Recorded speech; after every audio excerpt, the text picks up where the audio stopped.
Pagiku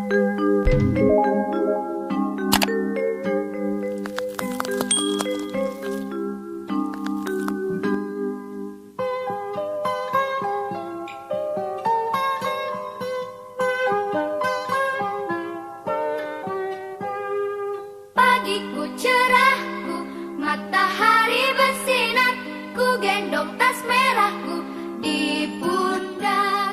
Selamat pagi semua, ku nantikan dirimu di depan kelasmu, menantikan kami.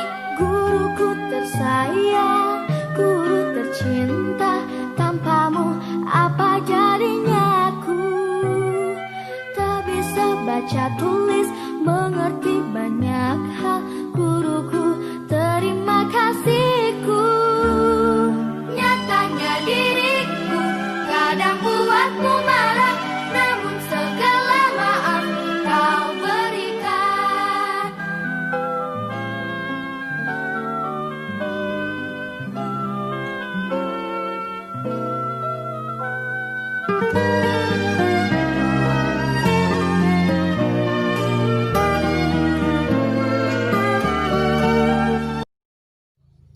Assalamualaikum warahmatullahi wabarakatuh. Selamat pagi anak-anak. Bagaimana nih kabar kalian hari ini?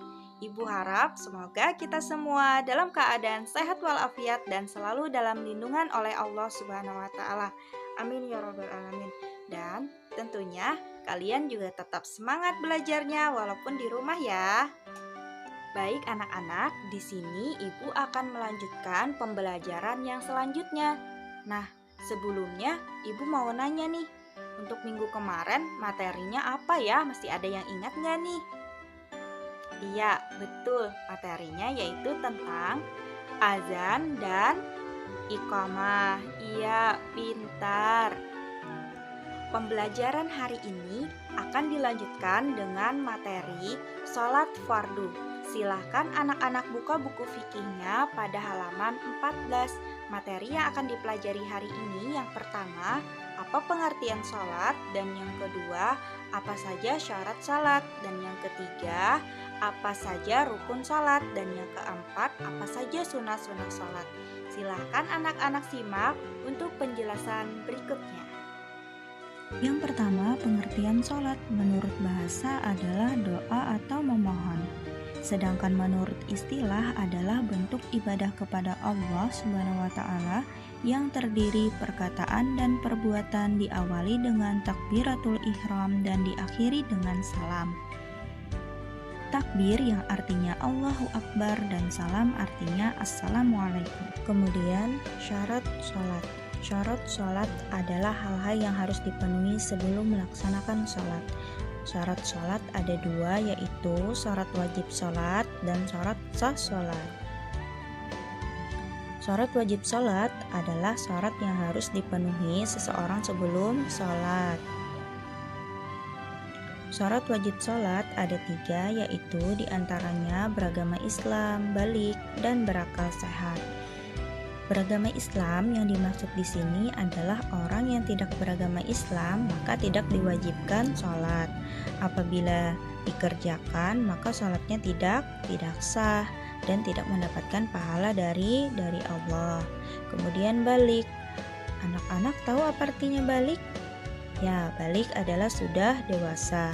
Jadi meskipun kalian sebagai anak-anak belum wajib sholat fardu, namun sebaiknya kalian belajar membiasakan diri untuk melaksanakan sholat fardu. Agar apa? Agar setelah remaja dapat mengerjakan sholat dengan benar. Yang terakhir, syarat wajib sholat yaitu berakal sehat. Jadi orang yang tidak sadar atau gila sholatnya tidak sah. Jadi maaf, orang yang gila sholatnya maka tidak sah. Selanjutnya, syarat sah salat. Syarat sah salat adalah segala sesuatu yang harus dipenuhi sebelum mengerjakan sholat. Syarat sah salat yaitu ada 6. Yang pertama, suci dari hadas besar dan hadas kecil. Yang kedua, suci badan dan pakaian dari tempat sholat dari najis. Yang ketiga, menutup aurat. Jadi, aurat laki-laki yaitu dari tali pusar sampai lutut.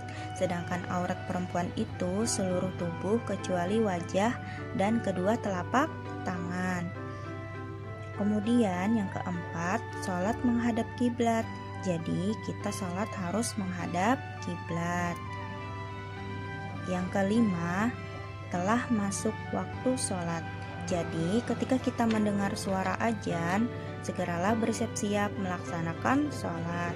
Dan yang keenam adalah melaksanakan rukun sholat. Jadi dari yang keenam syarat sah sholat tersebut, bila tidak dikerjakan sholat kalian maka tidak sah. Selanjutnya adalah rukun sholat.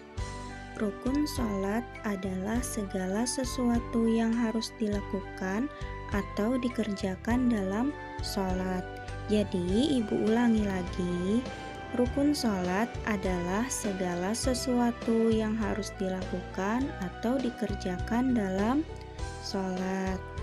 Anak-anak masih ingat rukun sholat itu ada berapa? Ya, ada 13. Yang pertama apa? Masih ingat? Ya, yang pertama berdiri tegak. Maksudnya berdiri tegak bagi yang mampu. Jika seseorang itu tidak bisa berdiri dengan tegak, maka kita boleh diberi keringanan oleh Allah untuk menggerakkan sholatnya dengan duduk. Kalau tidak bisa juga dengan duduk, maka dengan telentang. Bukan tidur ya anak-anak, tapi telentang. Kemudian rukun sholat yang kedua adalah membaca niat. Nah, nanti niat itu akan disampaikan pada pelajaran sholat ya. Di sini anak-anak tahu tidak? Niat itu boleh diucapkan di dalam hati ataupun langsung diucapkan. Kemudian yang ketiga, takbiratul ihram. Takbiratul ihram adalah takbir yang pertama dan hanya dibaca pada rakaat pertama saja. Takbiratul ihram itu yaitu mengangkat kedua tangan. Kemudian yang nomor 4 yaitu membaca surah Al-Fatihah. Nah, membaca surah Al-Fatihah pada sholat hukumnya adalah wajib dan dibaca pada tiap-tiap rakaat. Jika seseorang tidak membaca surah Al-Fatihah, maka sholatnya tidak akan sah. Kemudian yang kelima adalah ruku dengan tumakninah. Ruku itu apa ya anak-anak? Ada yang tahu? Iya, membungkukkan badannya dan kedua tangannya memegang kedua lutut yang disebut dengan apa tadi? Iya, dengan ruku.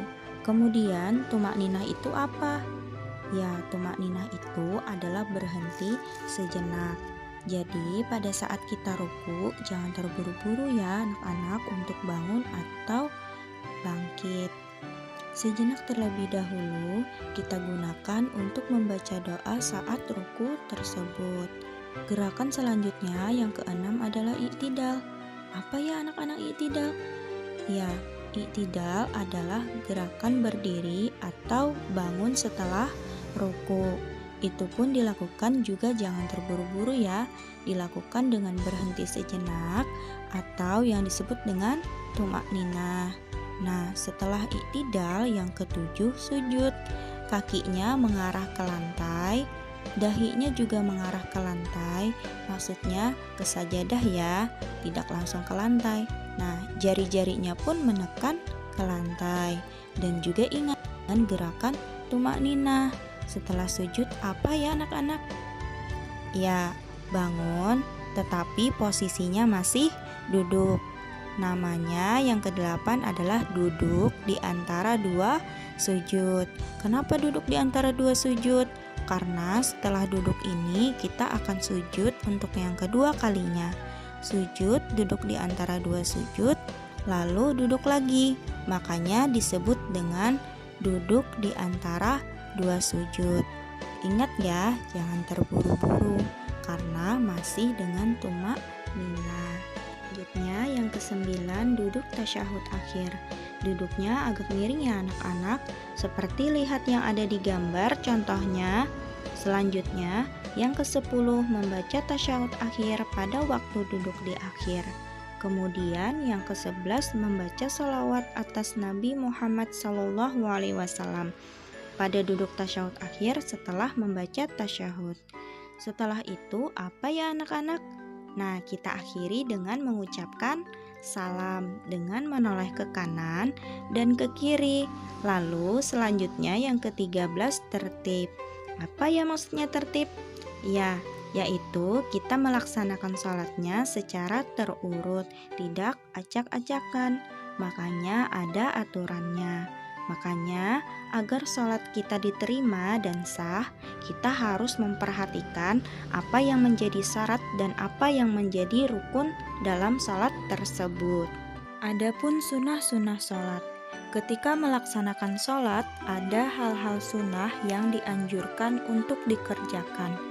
Sunnah apabila dikerjakan mendapatkan pahala, dan apabila tidak dikerjakan tidak berdosa. Adapun sunnah-sunnah sholat, diantaranya yang pertama, ketika takbiratul ihram mengangkat kedua tangannya sejajar dengan bahu atau telinga. Kemudian yang kedua, mengangkat kedua tangan ketika ruku, berdiri dari ruku, dan berdiri dari tasyahud awal. Kemudian yang ketiga, bersedekap ketika berdiri. Artinya meletakkan tangan kanan di atas punggung tangan kiri. Kemudian yang keempat, mengarahkan pandangan ke arah tempat sujud. Kemudian yang kelima, membaca doa iftitah dan membaca doa kunut dalam sholat subuh pada rakaat kedua setelah iktidal dengan tumakninah. Kemudian yang keenam, membaca tasbih ketika ruku dan sujud. Yang ketujuh, membaca doa ketika duduk di antara dua sujud. Dan yang kedelapan atau yang terakhir, mengucapkan salam yang kedua dengan menengok ke arah kiri. Setelah Ibu jelaskan tadi mengenai pengertian sholat, syarat sholat, rukun sholat, dan sunnah-sunnah sholat. Di sini Ibu ada tugas untuk kalian di rumah. Tugasnya, anak-anak disuruh mencocokkan jawabannya seperti yang sudah Ibu contohkan. Misalnya, sholat harus menutup, jawabannya adalah aurat. Jadi, yang belum Ibu kasih panah, silahkan anak-anak kerjakan di buku fikih anak-anak, serta tulis soal dan jawabannya. Silahkan kalian minta bantuan dengan orang yang lebih dewasa atau kepada kedua orang tua kalian. Selamat mengerjakan. Baik anak-anak, setelah kita mempelajari pelajaran hari ini, mari kita simpulkan bersama-sama. Yang pertama, pengertian sholat. Pengertian sholat adalah bentuk ibadah kepada Allah Subhanahu wa Ta'ala yang terdiri dari perkataan dan perbuatan, diawali dengan takbiratul ihram dan diakhiri dengan salam. Kemudian, syarat wajib sholat terdiri atas Islam, balik, dan berakal sehat. Kemudian, syarat sah sholat adalah suci, menutup aurat, masuknya waktu, dan menghadap kiblat. Adapun rukun sholat ada 13. Jadi, rukun sholat adalah segala sesuatu yang harus dikerjakan dalam sholat. Kemudian, sunnah sholat adalah apabila dikerjakan mendapatkan pahala dan apabila tidak dikerjakan tidak berdosa. Semoga pembelajaran kita hari ini menjadi bermanfaat. Amin. Dan tetap semangat ya kalian belajarnya walaupun di rumah, dan tetap selalu menjaga kebersihan diri dan kesehatan ya, dengan kalian rajin mencuci tangan dan memakai masker ketika keluar rumah. Untuk menutup pembelajaran kita pada hari ini, mari kita mengangkat kedua tangannya dengan mengucapkan hamdalah. Alhamdulillahirabbil alamin. Salah hilap Ibu mohon maaf. Wassalamualaikum warahmatullahi wabarakatuh.